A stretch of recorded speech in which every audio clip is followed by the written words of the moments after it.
Okay, remember that they're changing my voice. Again, I'm a moral supremacist, not a racial supremacist. But it is important that I point out that Nigerians, in terms of social status, are the most cheated people.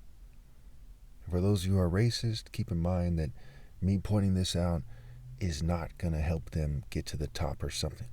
If you understand how things are structured, people are far too immature, far too poorly bred, far too arrogant. They have too many negative characteristics, right? Narcissism, right? They're narcissistic, okay? They're shallow, they're petty, they're cruel, they're psychotic, right? They have far too many negative characters, undisciplined, unprincipled. I mean, we can go on and on, okay? Careless, senseless, just heartless. And people are too polite to each other, so they don't correct each other's mistakes, right? If you look at a martial art school that is effective at teaching somebody their way, they're going to make sure that your mistakes are corrected. We look at society, it's like the anti-martial arts, right? It's the anti-divine martial arts, the anti-Christ. They refuse to correct people's mistakes. And one of those mistakes is how black people are treated. If you try to find a good-looking Nigerian person or model, you're going to see crypto Jews, you're going to see unattractive people, you're going to see everything but what the most handsome Nigerians were, okay?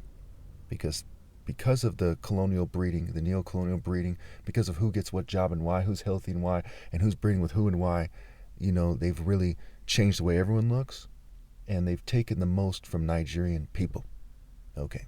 So that's key in my argument here. If you're going to try to debate me on this, my main point here is they've cheated Nigerian people in regards to the appearance of being attractive, in regards to the martial art order, in regards to being a soul brother. There's this massive sabotage campaign, corporate sabotage, corporate partnerships, transnational corporations, conglomerates, okay?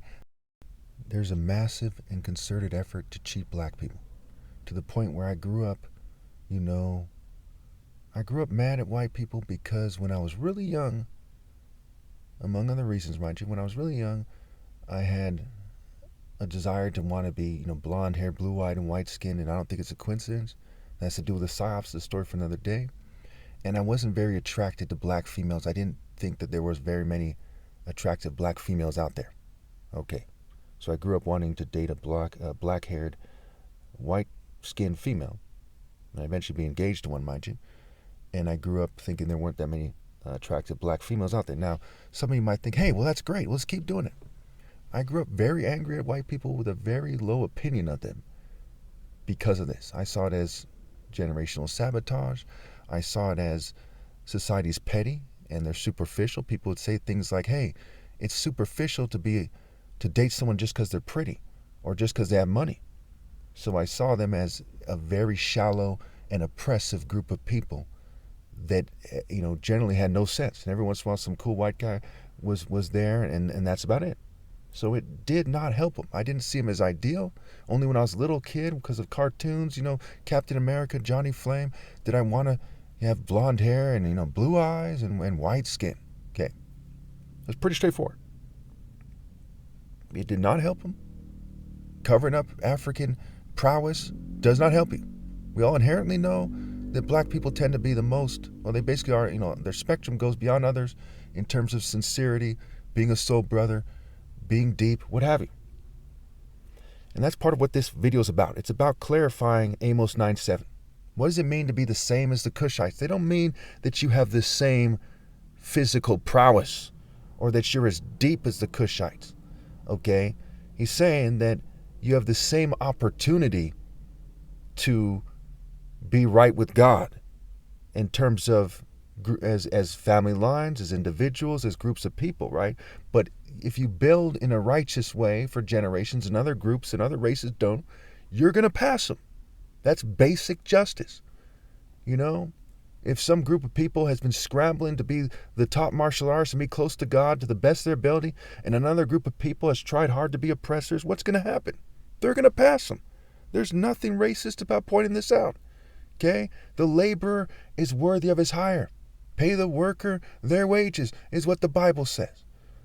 Someone who's skilled at his work will rule, will serve before kings, not officials of no rank. The parable of the 10 minas, the bags of gold, right? Jacob is an individual, Israel is an individual, and the Israelites is a group. Cush is an individual, the Cushites is a group. Ham is an individual, the Hamites is a group, and so on. So that's a part of it. And nobody should be mad because life is short, because you should put God first. Don't be jealous of people. Just treat them fairly and keep the greatest commandment and love God with all of your heart, and He'll fix your problems where they matter most in this life and permanently in the afterlife. And after my flesh is gone, no one can be right with God, regardless of what race they are. And 50 years from now, people are going to be on some George Jetson bullshit. They're not going to care who was the most handsome historically. They're not going to care who was the greatest martial artist historically. They're going to be Jetson-worshipping devils. Okay? So if you need to hear that to calm your nerves, hear it, rewind it, play it again, calm your nerves. And now I'm going to tell you this. When it comes to martial art prowess, certain, Nigerians as a group, Igbos as a group go beyond everyone else on a spectrum. I am not saying that the average Igbo, goes beyond everyone else, no matter what, every other group. I'm not saying that the most feeble of the Igbos, I'm sure they're nice guys, so on and so forth, goes beyond the toughest warriors of other races. That's not what I'm saying. But I'm saying when you look at the spectrum. Also, I'm not saying if you're stronger than everybody else, that magically you're a greater warrior. I'm not saying that. In fact, I've never in my life been the strongest person ever. Never. At one point, I used to work out a lot, but I've never been, this huge bodybuilder or something. That gentleman in the picture, very strong guy, I'd outmaneuver him in single combat, no time flat, and cut him open like you wouldn't believe. But what it shows you is that kind of Nigerian kind of ferocity. That when you have a faster, smaller person like me, in terms of size, I'm probably taller than him, but in terms of how big you are, that ferocity factors in. And God is a warrior, and it comes into the lion of the human race, is the Nigerian. That guy's even called the Nigerian lion, and it conveys that potent martial and masculine intensity. Now again, some of you look in terms of women. Well, what are women going to think? Most women don't want that fierce of a guy. They can't handle it. That's why a lot of females, guys tend to call females chickens, because they don't have that heart. You don't see them dating me because they don't prefer to date me, because they don't have heart. They don't have wisdom. They don't have discernment. It naturally takes care of itself.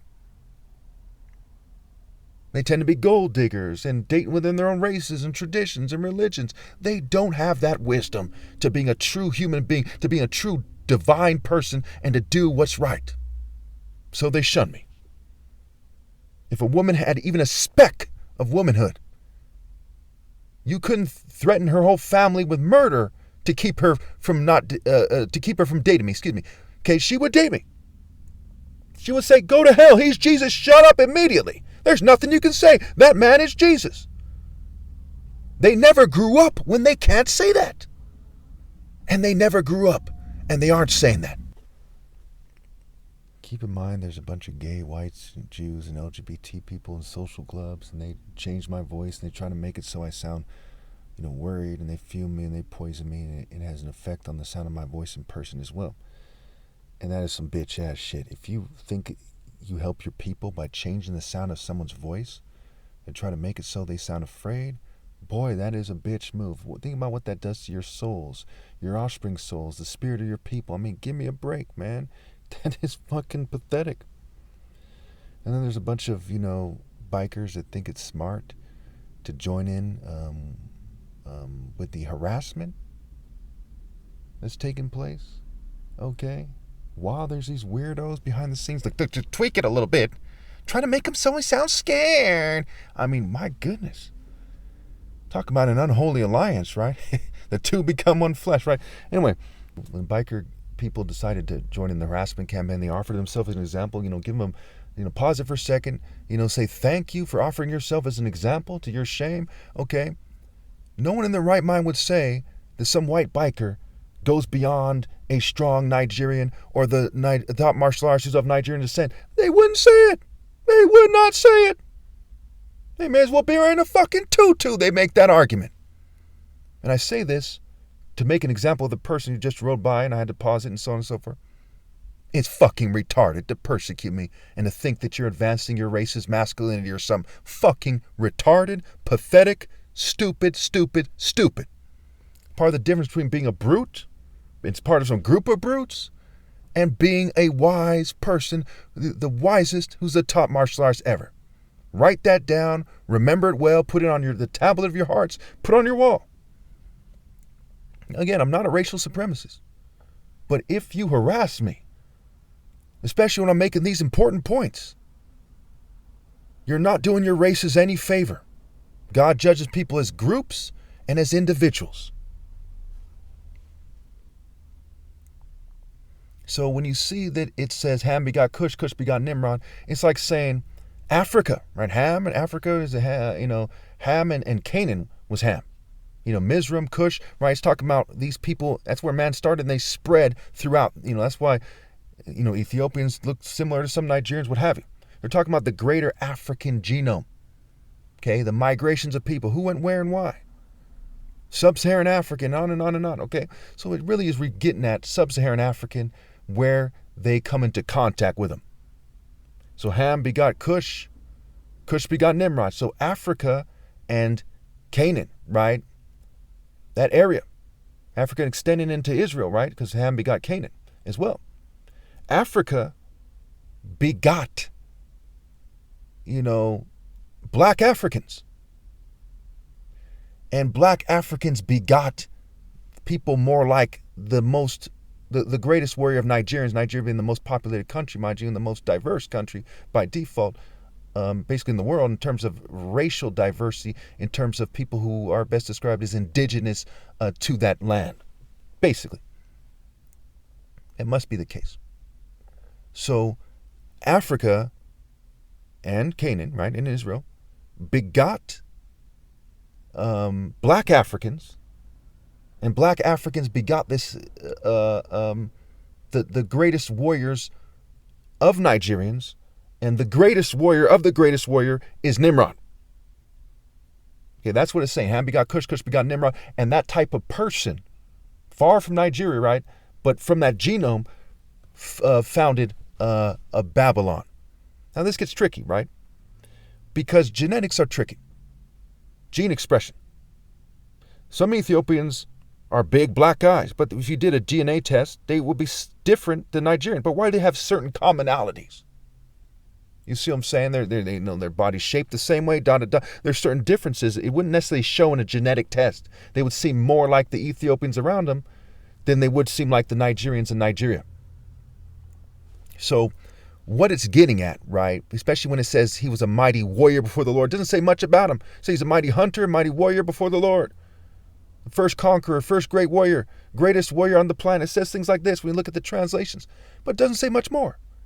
Because that's what made him great. That's what founded Babylon. That's what is the greatest characteristic in a human being, right? When you think of David, you don't think of David playing patty cake with his newborn baby. You think of him facing Goliath. Christ coming back in his glory to wage war.